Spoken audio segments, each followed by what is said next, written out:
வணக்கம் மக்களே. அண்ணனின் பிறந்தநாள் நிகழ்ச்சி பத்தியும் அண்ணனுடைய வீடு மற்றும் காரை பத்தி தொடர்ந்து அவதூறு பேசக்கூடிய ஆட்களுக்கு தக்க பதிலடியும் கொடுத்திருக்கேன். அதனால இந்த வீடியோவை ஸ்கிப் பண்ணாம முழுசா பாருங்க.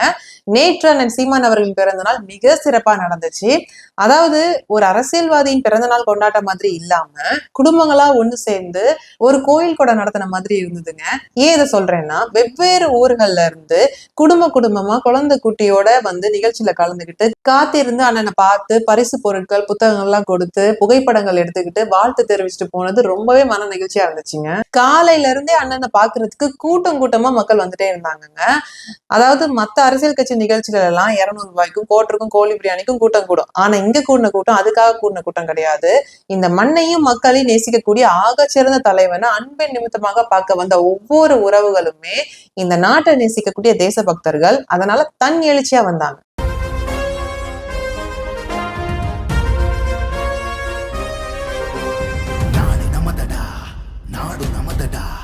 நாம் தமிழர் என்று வானம் அதிர முழங்கடா. பூமி நமதடா, சாமி நமதடா, புரட்சி மலர அடிமை விலங்கை அடித்து உடைங்கடா. இவ்வளவு கூட்டத்துக்கு மத்தியில பெண்களுக்கும் குழந்தைகளுக்கும் முக்கியத்துவம் கொடுத்து நீங்க முதல்ல போய் அண்ணனை பாருங்க அப்படின்னு உறவுகள் எல்லாம் அவங்களுக்கு வழி விட்டுட்டு காத்து இருந்தாங்க. இந்த மாதிரி எல்லாம் எந்த அரசியல் கட்சி கூட்டத்திலயுமே நடக்காதுங்க.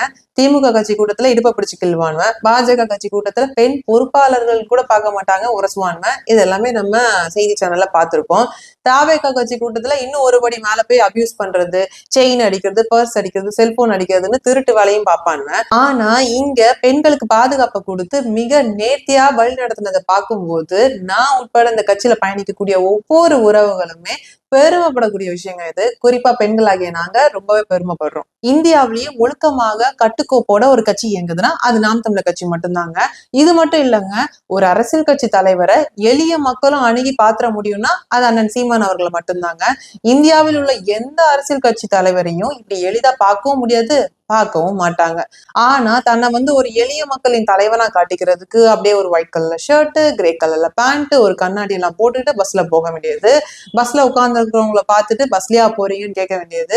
திராவிட மாடல் ஆட்சி எப்படி இருக்கு, 1000 ரூபாய் பணம் வந்துச்சான்னு கேட்பாரு. உடனே பக்கத்துல இருக்கிறவரு, ஐயா இது அந்த மீட்டிங், இது வந்து ஃப்ரீ பஸ்ஸுங்கயான்னு. ஓ அப்படியான்ட்டு ஃப்ரீ பஸ்ல போறது எப்படிமா ஃபீல் பண்றீங்கன்னு கேட்பாங்க. உடனே அந்த அம்மா அவங்க செட் பண்ண ஆளாச்சே, அவங்க என்ன சொல்லுவாங்க, டெய்லி 20 ரூபாய் மிச்சம் பிடிச்சு மாசம் 600 ரூபாய் சேவிங்ஸ் பண்ணி அதுலதான் என் பிள்ளைங்களோட செலவையே நான் பாக்குறேன் அப்படின்னு ஒரு உருட்டுவாங்க.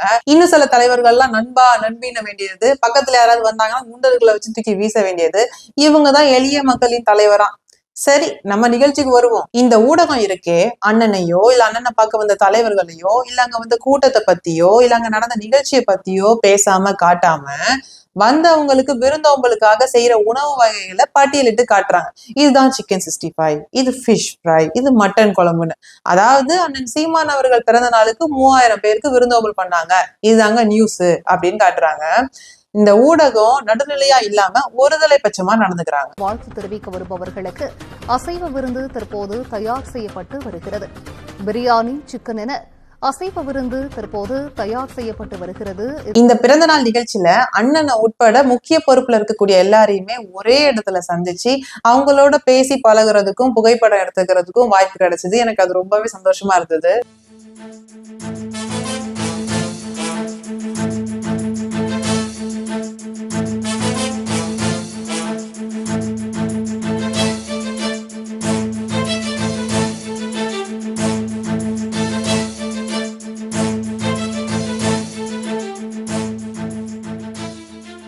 அதே மாதிரி நாம் தமிழர் உறவுகள் நிறைய பேர் என்கிட்ட வந்து பேசினாங்க.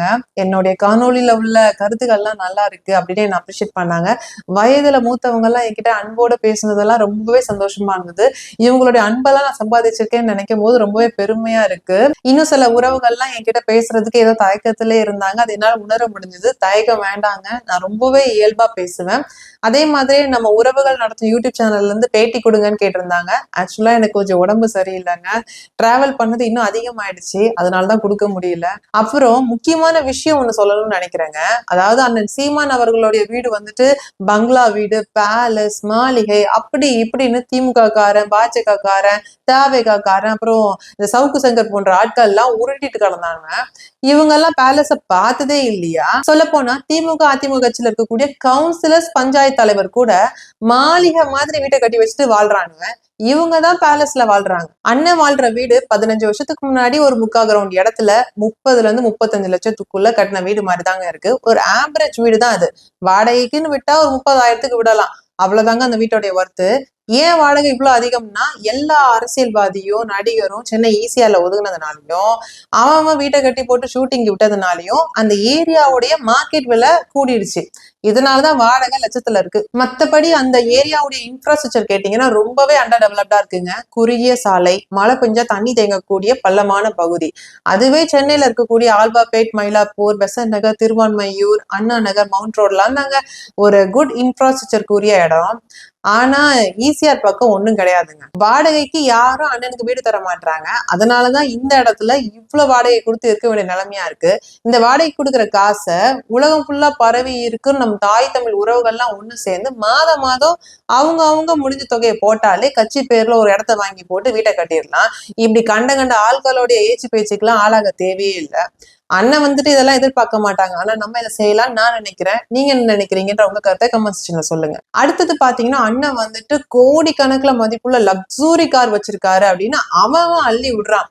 அதாவது அண்ணன் வச்சிருக்கிறது டொயோட்டா ஃபார்ச்சுனர் தாங்க. இந்த காரோடைய விலை 50 லட்சம் ரூபாய். எக்ஸ் ஷோரூம் பிரைஸ் வந்து 40 லட்சம் ரூபாய். ரோட் டாக்ஸ், இன்சூரன்ஸ் எல்லாம் சேர்ந்து 10 லட்சம் ரூபாய் ஆட் ஆகுறதுனால 50 லட்சம் ரூபாவா இருக்கு. ஆனா இந்த காரோடைய ரியல் காஸ்ட் பாத்தீங்கன்னா, எக்ஸ் ஷோரூம் பிரைஸ் 40 லட்சம் ரூபாவா, பாதிக்கு பாதி கார் வரி எடுக்கிறாங்க. மீதி 20 லட்சம் ரூபாய் தாங்க இதோடைய ரியல் காஸ்ட்.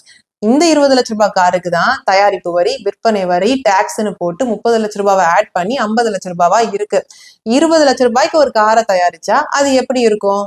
இதே மாடலை உங்களுக்கு ஃபாரின்ல ரிலீஸ் பண்ணா கண்டிப்பா அதோடைய தரம் அதிகரிச்சுதான் இருக்கும். ஆனா இங்க டாக்ஸ் அதிகமா இருக்கிறதுனால மக்களுக்கு ஒரு பட்ஜெட்குள்ள கொடுக்கணும்னு தரத்தை குறைச்சிடுறாங்க. இதெல்லாம் லக்ஸுரி லிஸ்ட்லயே வராதுங்க. இதுதான் ஃபேக்ட். லக்ஸுரி காரையே உங்க பார்த்தது கிடையாதா? சொல்றேன் கேளுங்க.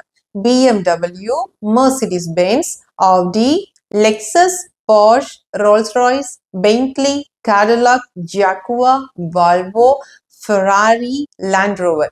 இதெல்லாம் தான் லக்ஸுரி கார்னு தெரியாத அந்த ஆட்கள் யாரு? புல்ஷிட்ஸ். அண்ணன் லக்ஸூரியா தான் வாழணும்னு நினைச்சிருந்தா சிம்பு, தனுஷ், விக்ரம், சூர்யா, சிவகார்த்திகேயன் போன்ற ஹீரோக்களை வச்சு 2 கமர்ஷியல் படம் எடுத்தாலே போதும், லக்ஸூரி லைஃப் ஸ்டைல்ல வாழலாம். இல்ல ஏதாவது கட்சிகளோட கூட்டணிக்கு போனா 500 இருந்து 1000 கோடி ரூபாய் வரைக்கும் ஒரு எலெக்ஷன்லயே சம்பாதிச்சிடலாம்.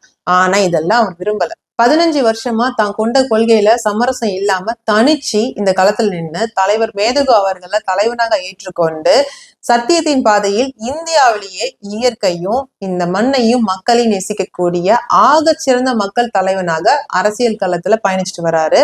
அதனால மக்களே, வருகின்ற 2026 சட்டமன்ற தேர்தலில் அண்ணன் சீமான் அவர்களின் கரங்களை வலுப்படுத்த ஏற்கலப்பு தாங்கிய விவசாய சின்னத்தில் வாக்களித்து வெற்றி பெற செய்யுங்கள். என்னுடைய இந்த வீடியோ உங்களுக்கு பிடிச்சிருந்தா லைக் அண்ட் ஷேர் பண்ணுங்க. இன்னும் நீங்க சப்ஸ்கிரைப் பண்ணலாம், தயவு செஞ்சு சப்ஸ்கிரைப் பண்ணுங்க. அப்புறம் பெல் ஐக்கான்ல ஆல் கொடுங்க. அப்பதான் நான் போடுற வீடியோஸ் எல்லாமே உங்களுக்கு நோட்டிபிகேஷன்ஸா வரும். அதே மாதிரி என்னுடைய இண்டிவிஜுவல் வாக் சேனல் வந்துட்டு இன்ஸ்டாகிராம், ஃபேஸ்புக், ட்விட்டர்லயும் இருக்கு. அதுலயும் சப்ஸ்கிரைப் பண்ணி உங்களுடைய ஆதரவு தாருங்கள். மீண்டும் ஒரு காணொலியில நான் உங்களை சந்திக்கிறேன். உங்களிடமிருந்து விடைபெறுவது நான் உங்கள் கமலி.